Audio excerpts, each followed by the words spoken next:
Pasti luar biasa ya. Nah, ketemu lagi nih di ibadah sekolah minggu Korps 2 Surakarta. Hari ini kita mau beribadah sama Tuhan, tapi sebelumnya kita mau nyanyi satu pujian dulu. Kita pujikan Datanglah Kebaiknya.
Kebaikan-Mu bagi kami boleh berkumpul saat ini Tuhan untuk memuji dan memuliakan nama Tuhan. Sebentar kami akan mendengarkan firman-Mu Tuhan.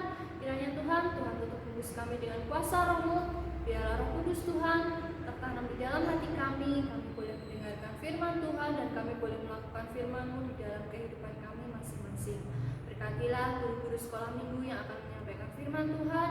Biarlah firman yang mereka sampaikan bisa menjadi berkat bagi kehidupan kami semua.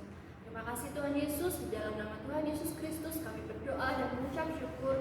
Amin. Kita dengarkan firman Tuhan. Shalom, selamat pagi adik-adik yang diberkati oleh Tuhan. Hari ini kita mengucap syukur karena apa? Hari ini kita bisa boleh kembali lagi kita bertemu dalam ibadah online. Saya berharap, Anda berharap bahwa kita semua dalam keadaan yang diberkati oleh Tuhan. Kita semua sehat, kita semua kuat, dan hari ini kita mau bersama-sama mendengar firman Tuhan. Kita mau buka telinga kita mau buka pikiran kita mau buka hati kita untuk kita datang sama Tuhan. Sebelum kita belajar firman Tuhan, baiklah kita siapkan diri kita, cari tempat yang tenang, cari tempat yang kita bisa mendengarkan firman Tuhan dengan baik hari ini. Ambil Alkitabnya, mana ajak kita semua untuk berdoa, untuk kita boleh datang kepada Tuhan. Mari kita satu di dalam doa. Tuhan yang baik, saat ini Tuhan, ada waktu buat kami Tuhan, untuk kami boleh mendengarkan firman Tuhan. Kau memberkati setiap kami Tuhan. Kau buka pikiran kami, Kau buka telinga kami, terlebih hati kami Tuhan, sehingga pagi hari ini Bapa, kami boleh menerima firman Tuhan. Kami boleh melakukan firman Tuhan ini di dalam kehidupan kami. Berfirmanlah kepada kami Tuhan, karena kami siap untuk mendengarkannya. Di dalam nama Tuhan kami Yesus Kristus, kami sudah berdoa dan mengucap syukur. Haleluya. Amin. Ya. Nah, adik-adik yang diberkati oleh Tuhan, hari ini Mbak Nanda mau menyampaikan firman Tuhan yang begitu indah. Kita mau belajar bersama-sama mengenai ada dua orang bersaudara ya. Ada dua orang bersaudara yang boleh diberkati oleh Tuhan, yang boleh menerima suatu pengampunan daripada Tuhan. Nah, Mbak Nanda mau tanya dulu, kira-kira ada yang ingat nggak dengan tokoh Alkitab yang bernama Ishak? Siapa itu Ishak? Ya, benar banget. Ishak itu adalah anak dari Bapak Abraham. Ya, Bapak Ishak ini juga mempunyai dua orang anak. Ya, dua orang anak. Yaitu siapa namanya? Ya, namanya adalah Esau dan Yakub. Nah, Esau dan Yakub ini adalah anak dari Bapak Ishak. Esau ini adalah kakaknya dan si Yakub ini adalah adiknya. Nah, teman-teman, apa sih yang Mbak Nanda ingin sampaikan melalui dua tokoh Alkitab ini ya, Esau dengan Yakub? Ya, kita mau dengar bersama-sama. Ya, peristiwa ini ada di dalam Kitab Kejadian. Kejadian 32 ya. Kejadian 32 sampai Kejadian 33 ya. Nanti adik-adik semua bisa baca ya, bisa baca. Tapi saat ini Mbak Nanda akan menerangkan ya, menceritakan supaya kalian boleh mengerti apa firman Tuhan yang kita mau dengar hari ini ya. Begini kisahnya. Bapak Ishak ini mempunyai dua anak, yaitu ada Esau, ada Yakub. Nah, mereka dua bersaudara. Pastinya ketika mereka di dalam kehidupan sehari-hari, gimana sih rasanya kakak beradik? Tidak selalu ya jalannya itu akur-akur aja, baik-baik aja. Tapi apa kadang-kala juga ada pertengkaran, juga ada perselisihan seperti itu. Nah, ini juga terjadi ya di dalam kehidupan Esau dan Yakub ini ya. Tapi di sini anak yang paling nakal ya, anak yang paling sering berbuat dosa yaitu siapa? Si Yakub. Yakub ini hampir 2 kali dia itu berbohong ya kepada kakaknya, kepada si Esau ini ya. Dia itu berbohong. Nah, ketika dia berbohong yang kedua kali, Esau merasa marah. Ya. Siapa sih yang nggak marah kalau sedang dibohongin? Siapa sih yang nggak marah kalau kita dibohongin sama seseorang seperti itu? Ya pasti adik-adik juga marah ya. Ketika teman kalian berbohong ya, ngajak janjian, nanti main ya. Setelah itu batal ya, pasti kita marah. Nah, ketika kita marah, ya, siapa sih yang berkuasa di dalam hati kita? Ya, siapa sih yang ada di dalam hati kita ketika kita marah? Pastinya bukan lagi Roh Kudus, bukan lagi Allah yang berkuasa dalam hati kita, tetapi siapa? Iblis ya. Iblis suka memanfaatkan hal-hal yang sering membuat manusia itu jatuh dalam dosa. Salah satunya adalah marah. Ya. Nah, ketika si Esau ini marah, ya, dia mempunyai rencana ya untuk membunuh si Yakub. Karena apa? Dia sudah merasa kecewa, dia sudah merasa marah kepada Yakub karena Yakub itu berbohong ya sama Esau. Nah, akhirnya si Yakub ini merasa ketakutan ya, dia merasa ketakutan. Kakakku mau membunuh aku, Esau itu mau membunuh aku.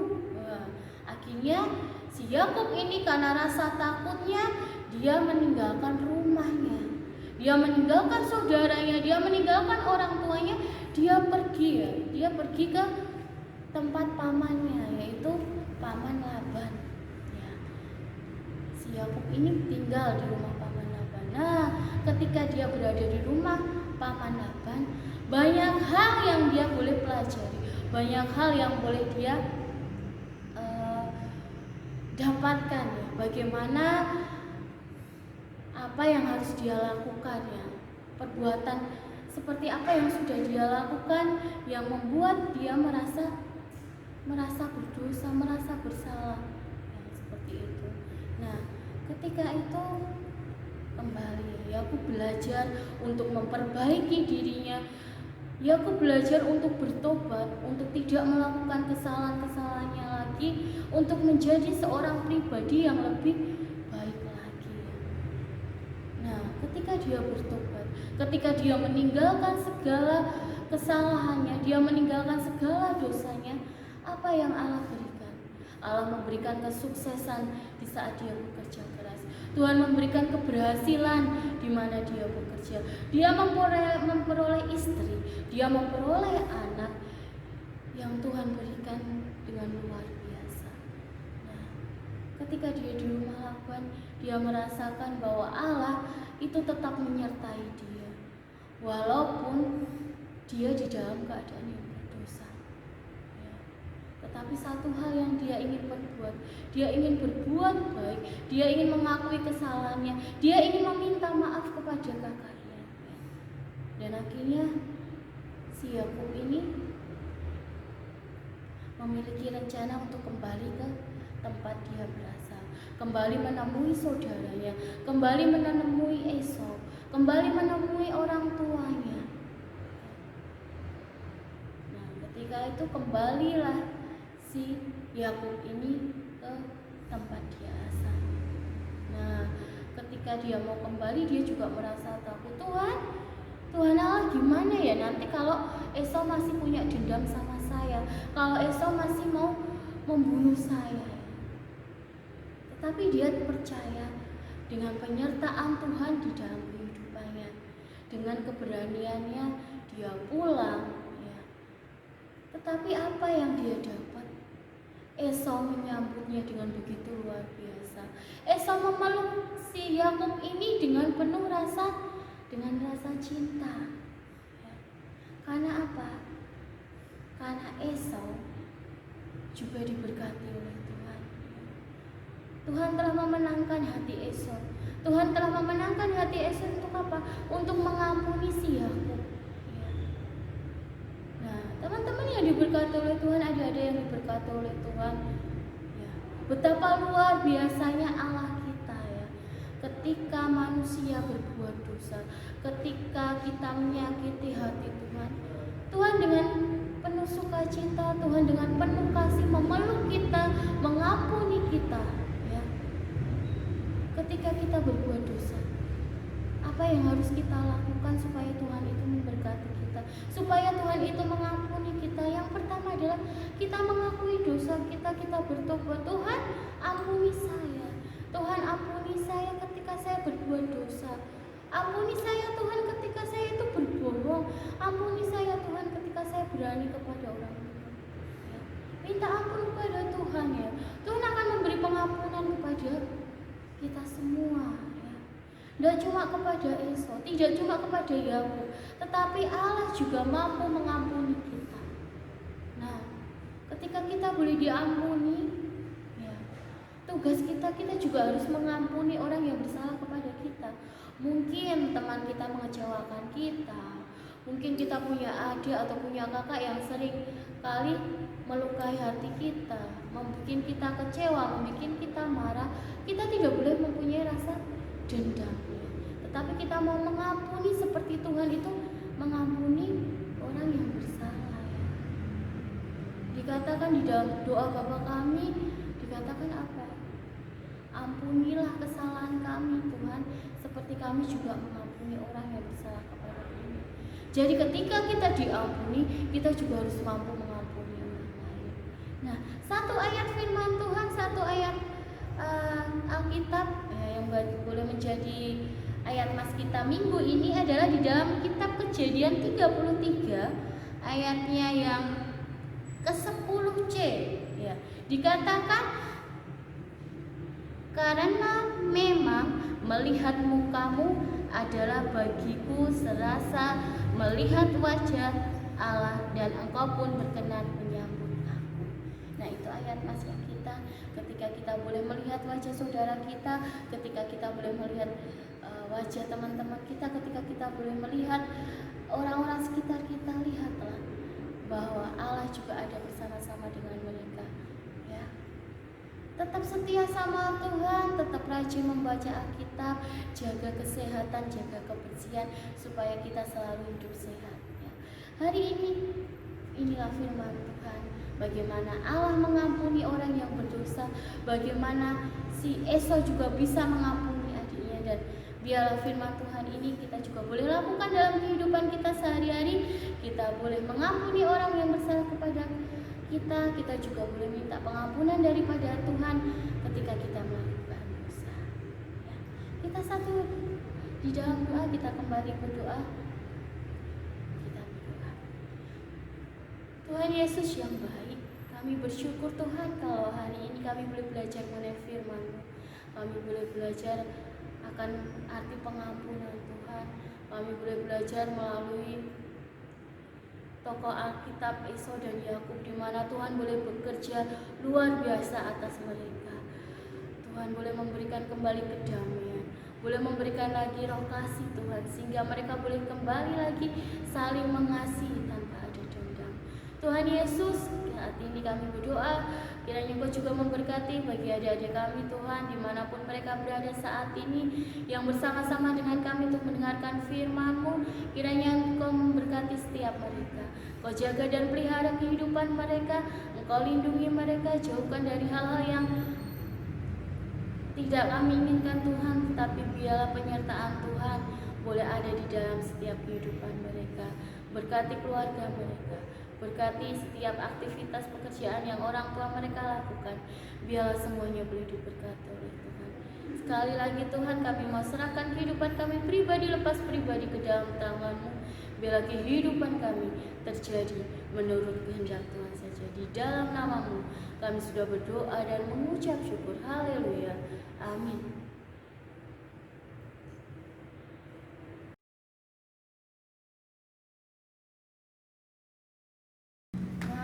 Kita sudah mendengarkan firman Tuhan. Sekarang kita mau tutup ibadah kita dalam doa. Semoga ibadah kita kali ini bisa jadi berkat ya buat teman-teman semuanya.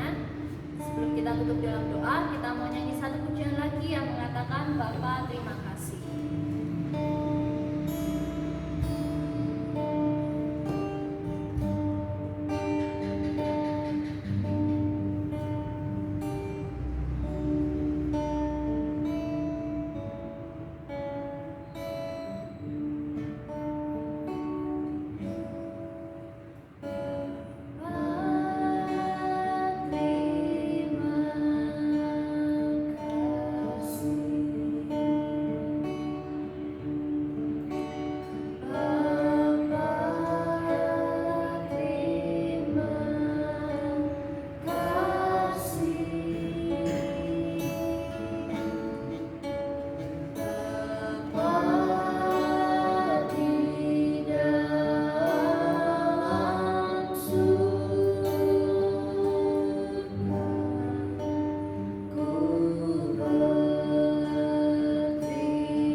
bagi kami. Puji-pujian yang kami naikkan hari ini pun boleh menjadi berkat juga bagi kehidupan kami Tuhan.